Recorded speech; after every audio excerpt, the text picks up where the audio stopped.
بسم الله الرحمن الرحيم. الحمد لله الذي أنزل على عبده الكتاب ولم يجعل له عوجا قيما لينذر بأسا شديدا من لدنه ويبشر المؤمنين الذين يعملون الصالحات أن لهم أجرا حسنا ماكثين فيه أبدا وينذر الذين قالوا اتخذ الله ولدا ما لهم به من علم ولا لآبائهم كبرت كلمة تخرج من أفواههم إن يقولون إلا كذبا فلعلك باخع نفسك على آثارهم إن لم يؤمنوا بهذا الحديث أسفا إنا جعلنا ما على الأرض زينة لها لنبلوهم أيهم أحسن عملا وإنا لجاعلون ما عليها صعيدا جرزا أم حسبت أن أصحاب الكهف والرقيم كانوا من آياتنا عجبا إذ أوى الفتية إلى الكهف فقالوا ربنا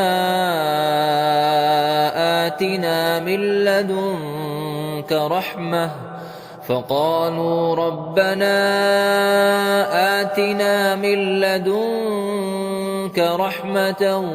وهيئ لنا من أمرنا رشدا فضربنا على آذانهم في الكهف سنين عددا ثم بعثناهم لنعلم أي الحزبين أحصى لما لبثوا أمدا نحن نقص عليك نبأهم بالحق إنهم فتية آمنوا بربهم وزدناهم هدى وربطنا على قلوبهم إذ قاموا فقالوا ربنا رب السماوات والأرض لن ندعو من دونه إلها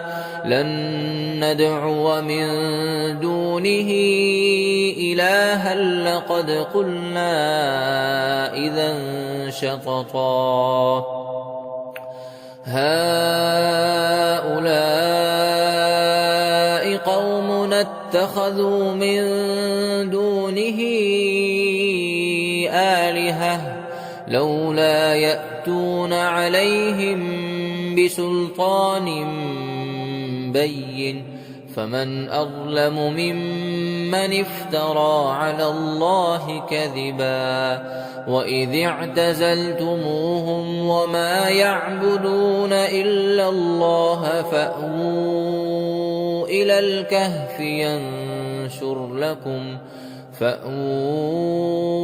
إلى الكهف ينشر لكم ربكم من رحمته ويهيئ لكم من أمركم مرفقا وترى الشمس إذا طلعت تزاور عن كهفهم ذات اليمين وإذا غربت تقرضهم ذات الشمال وهم في فجوة منه ذلك من آيات الله من يهد الله فهو المهتد ومن يضلل فلن تجد له وليا مرشدا وتحسبهم أيقاظا وهم رقود ونقلبهم ذات اليمين وذات الشمال وكلبهم باسط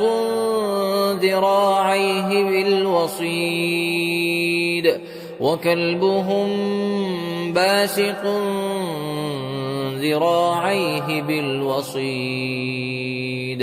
لو اطلعت عليهم لوليت منهم فرارا ولملئت منهم رعبا وكذلك بعثناهم ليتساءلوا بينهم قال قائل منهم كم لبثتم قالوا لبثنا يوما أو بعض يوم قالوا ربكم أعلم بما لبثتم فابعثوا أحدكم بورقكم هذه إلى المدينة فلينظر أيها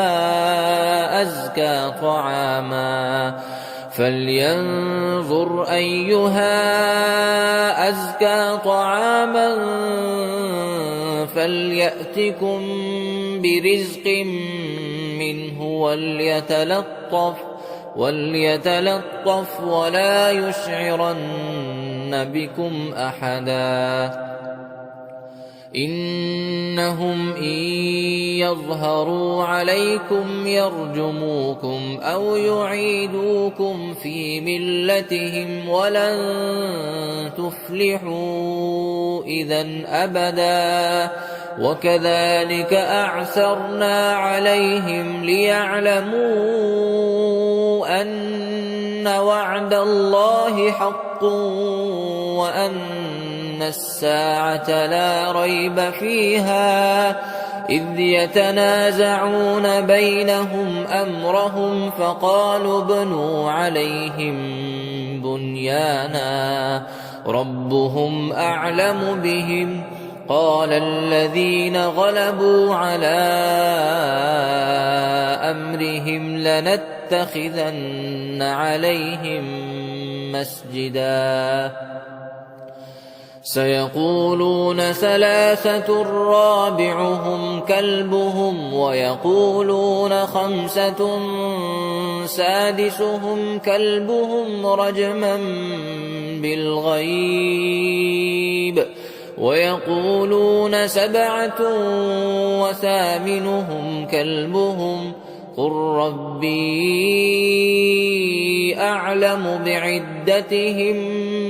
ما يعلمهم إلا قليل فلا تمار فيهم إلا مراء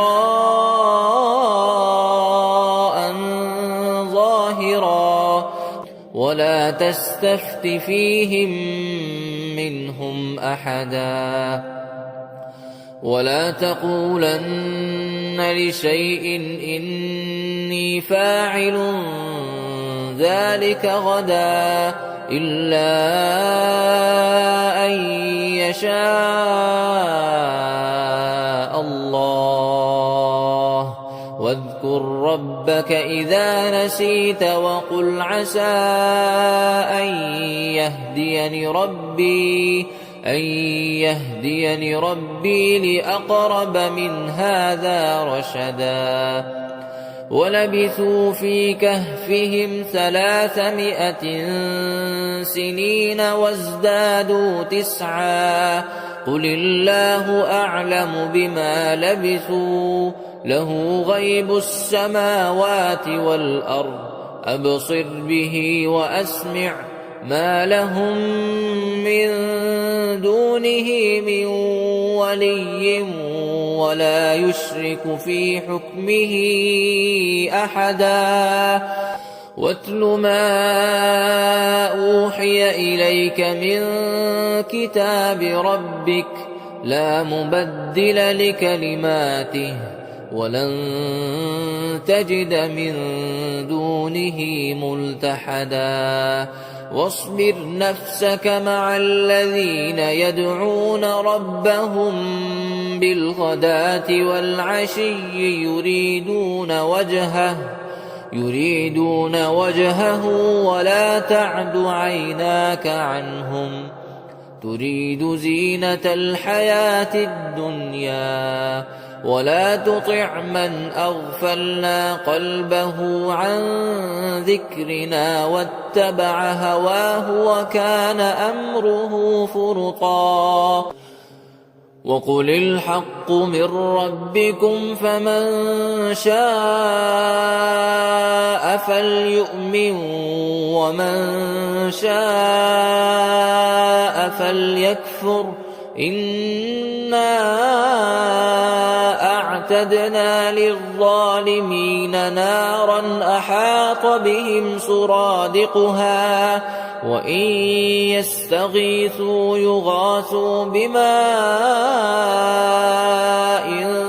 كالمهل يشوي الوجوه بئس الشراب وساءت مرتفقا إن الذين آمنوا وعملوا الصالحات إنا لا نضيع أجر من أحسن عملا أولئك لهم جنات عدن تجري من تحتهم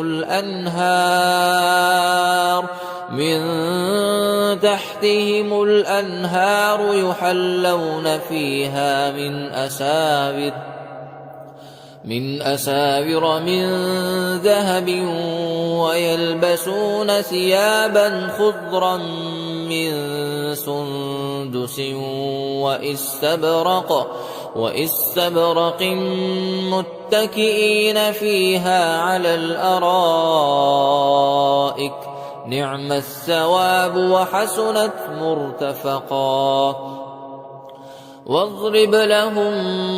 مثل الرجلين جعلنا لأحدهما جنتين من أعناب وحففناهما بنخل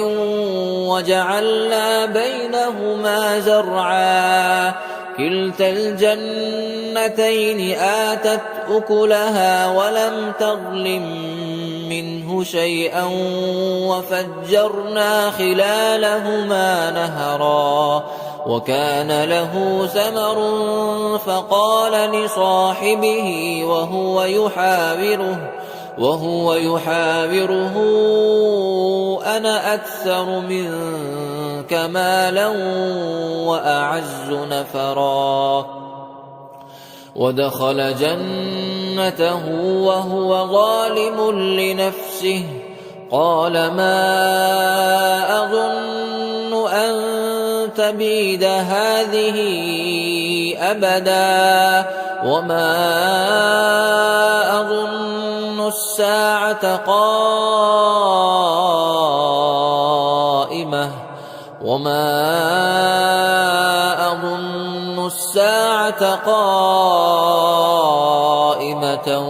ولئن رددت إلى ربي لأجدن خيرا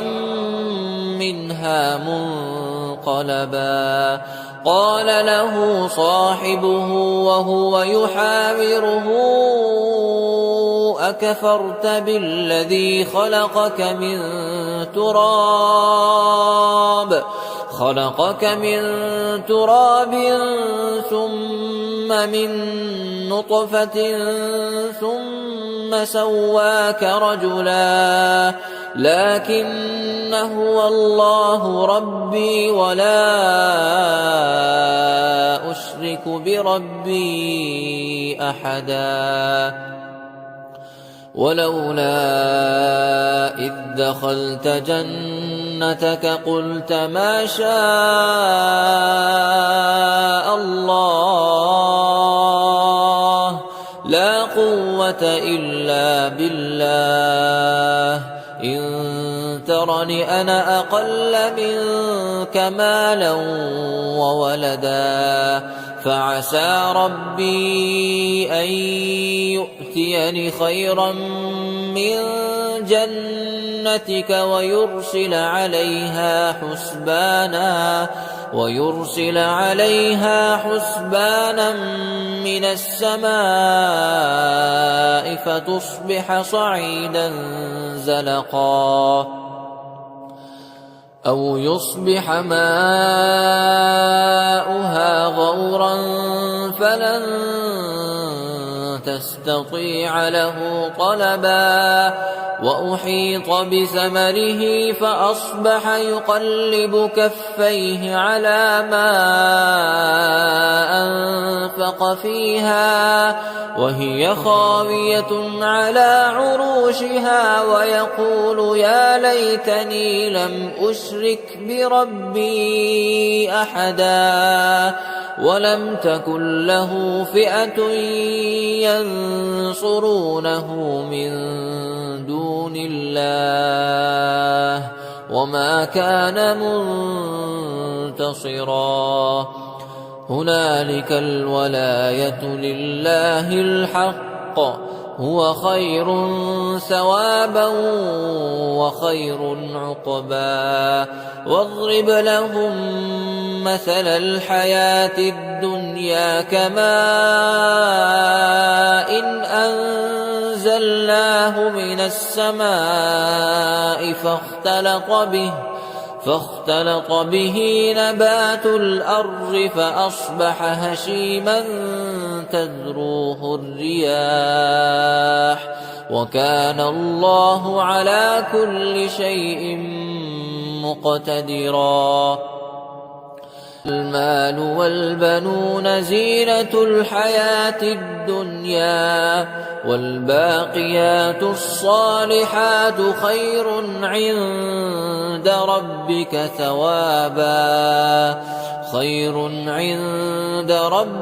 ثوابا وخير أملا ويوم نسير الجبال وترى الأرض بارزة وحشرناهم فلم نغادر منهم أحدا وعرضوا على ربك صفا لقد جئتمونا كما خلقناكم أول مرة بل زعمتم أن لن نجعل لكم موعدا ووضع الكتاب فترى المجرمين مشفقين مما فيه ويقولون يا ويلتنا ما لهذا الكتاب لا يغادر صغيرة ولا كبيرة إلا أحصاها ووجدوا ما عملوا حاضرا ولا يظلم ربك أحدا وإذ قلنا للملائكة اسجدوا لآدم فسجدوا إلا إبليس كان من الجن ففسق عن أمر ربه أفتتخذونه وذريته أولياء من دوني وهم لكم عدو بئس للظالمين بدلا ما أشهدتهم خلق السماوات والأرض ولا خلق أنفسهم وما كنت متخذ المضلين عضدا ويوم يقول نادوا شركائي الذين زعمتم فدعوهم فلم يستجيبوا لهم وجعلنا بينهم موبقا ورأى المجرمون النار فظنوا أنهم واقعوها ولم يجدوا عنها مصرفا ولقد صرفنا في هذا القرآن للناس من كل مثل وكان الإنسان أكثر شيء جدلا وما منع الناس أن يؤمنوا إذ جاءهم الهدى ويستغفروا ربهم إلا أن تأتيهم سنة الأولين أو يأتيهم العذاب قبلا وما نرسل المرسلين إلا مبشرين ومنذرين ويجادل الذين كفروا بالباطل ليدحضوا به الحق واتخذوا آياتي وما أنذروا هزوا ومن أظلم ممن ذكر بآيات ربه فأعرض عنها ونسي ما قدمت يداه إنا جعلنا على قلوبهم أكنة أن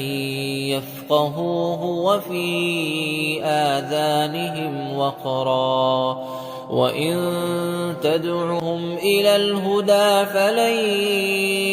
يهتدوا إذن أبدا وربك الغفور ذو الرحمة لو يؤاخذهم بما كسبوا لعجل لهم العذاب بل لهم موعد لن يجدوا من دونه موئلا وتلك القرى أهلكناهم لما ظلموا وجعلنا لمهلكهم موعدا وإذ قال موسى لفتاه لا أبرح حتى أبلغ مجمع البحرين أو أمضي حقبا فلما بلغا مجمع بينهما نسيا حوتهما فاتخذ سبيله في البحر سربا فلما جاوزا قال لفتاه آتنا غداءنا لقد لقينا من سفرنا هذا نصبا قال أرأيت إذ أوينا إلى الصخرة فإني نسيت الحوت وما أنسانيه إلا الشيطان أن أذكره واتخذ سبيله في البحر عجبا قال ذلك ما كنا نبغي فارتدا على آثارهما قصصا فوجدا عبدا من عبادنا آتيناه رحمة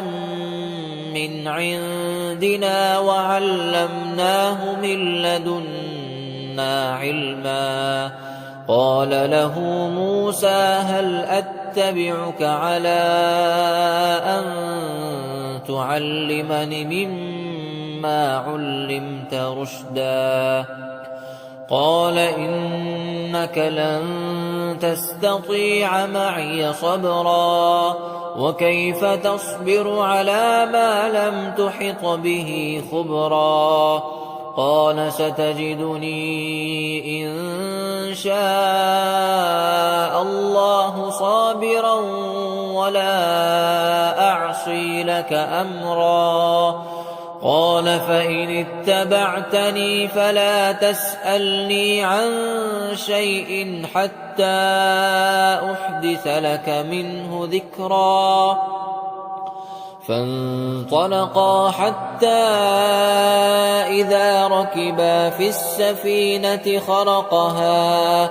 قال أخرقتها لتغرق أهلها لقد جئت شيئا إمرا. قال ألم أقل إنك لن تستطيع معي صبرا. قال لا تؤاخذني بما نسيت ولا ترهقني من أمري عسرا. فانطلقا حتى إذا لقيا غلاما فقتله قال أقتلت نفسا زكية بغير نفس لقد جئت شيئا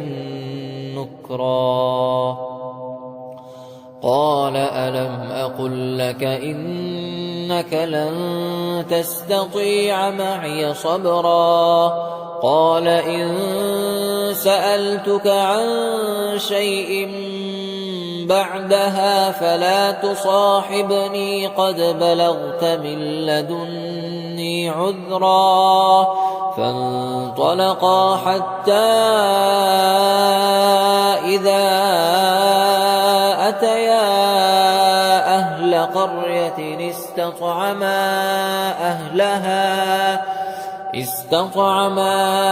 أهلها فأبوا أن يضيفوهما فوجدا فيها جدارا يريد أن ينقض فأقامه. قال لو شئت لاتخذت عليه أجرا. قال هذا فراق بيني وبينك سأنبئك بتأويل ما لم تستطع عليه صبرا. أما السفينة فكانت لمساكين يعملون في البحر فأردت أن أعيبها وكان وراءهم ملك يأخذ كل سفينة غصبا. وأما الغلام فكان أبواه مؤمنين فخشينا أن يرهقهما طغيانا وكفرا. فأردنا أن يبدلهما ربهما خيرا منه زكاة وأقرب رحما. وأما الجدار فكان لغلامين يتيمين في المدينة وكان تحته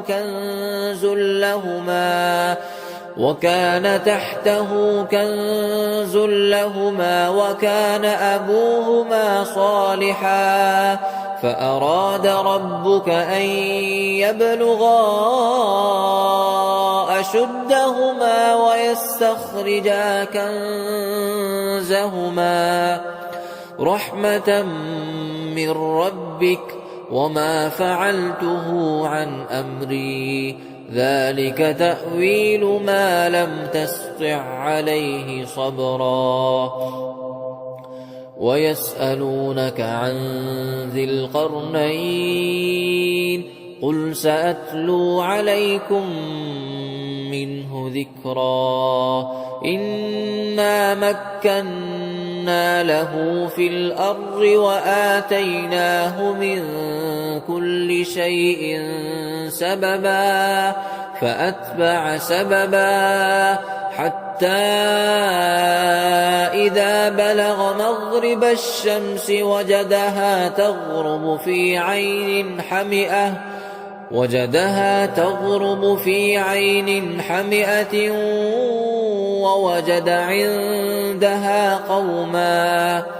قلنا يا ذا القرنين إما أن تعذب وإما أن نتخذ فيهم حسنا. قال أما من ظلم فسوف نعذبه ثم يرد إلى ربه فيعذبه عذابا نكرا. وأما من آمن وعمل صالحا فله جزاء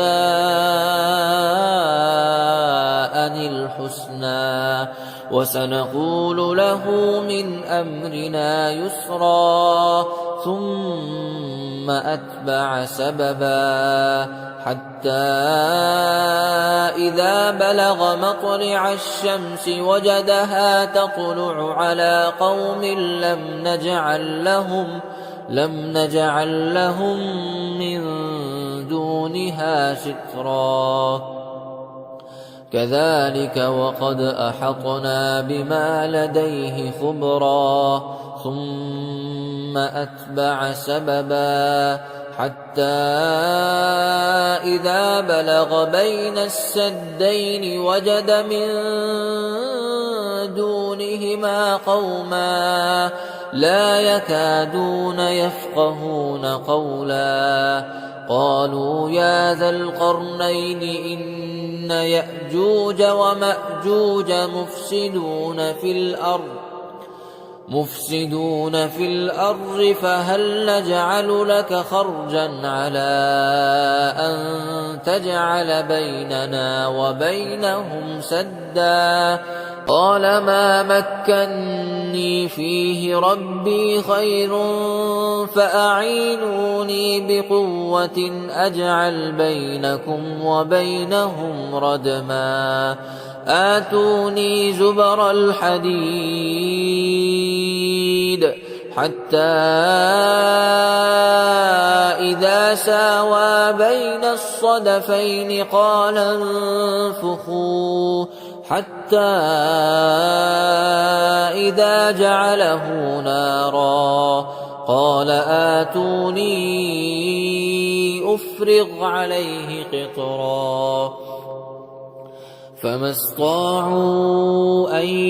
يظهروه وما استطاعوا له نقبا. قال هذا رحمة من ربي فإذا جاء وعد ربي جعله دكا وكان وعد ربي حقا. وتركنا بعضهم يومئذ يموج في بعض ونفخ في الصور فجمعناهم جمعا وعرضنا جهنم يومئذ للكافرين عرضا. الذين كانت أعينهم في غطاء عن ذكري وكانوا لا يستطيعون سمعا. أفحسب الذين كفروا أن يتخذوا عبادي من دوني أولياء إنا أعتدنا جهنم للكافرين نزلا. قل هل ننبئكم بالأخسرين أعمالا الذين ضل سعيهم في الحياة الدنيا وهم يحسبون أنهم يحسنون صنعا. أولئك الذين كفروا بآيات ربهم ولقائه فحبطت أعمالهم فلا نقيم لهم يوم القيامة وزنا. ذلك جزاؤهم جهنم بما كفروا واتخذوا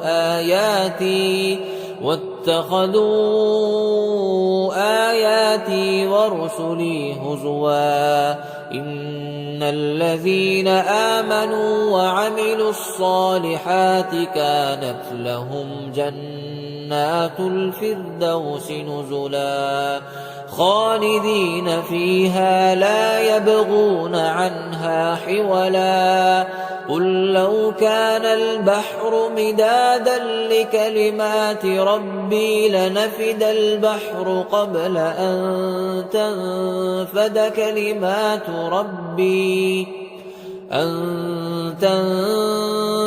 كلمات ربي ولو جئنا بمثله مددا قل إنما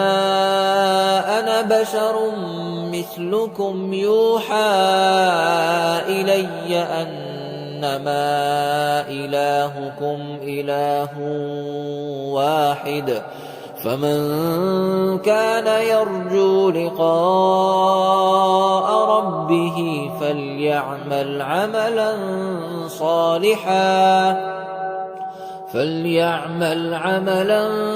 صالحا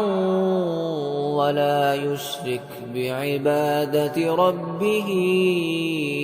أحدا.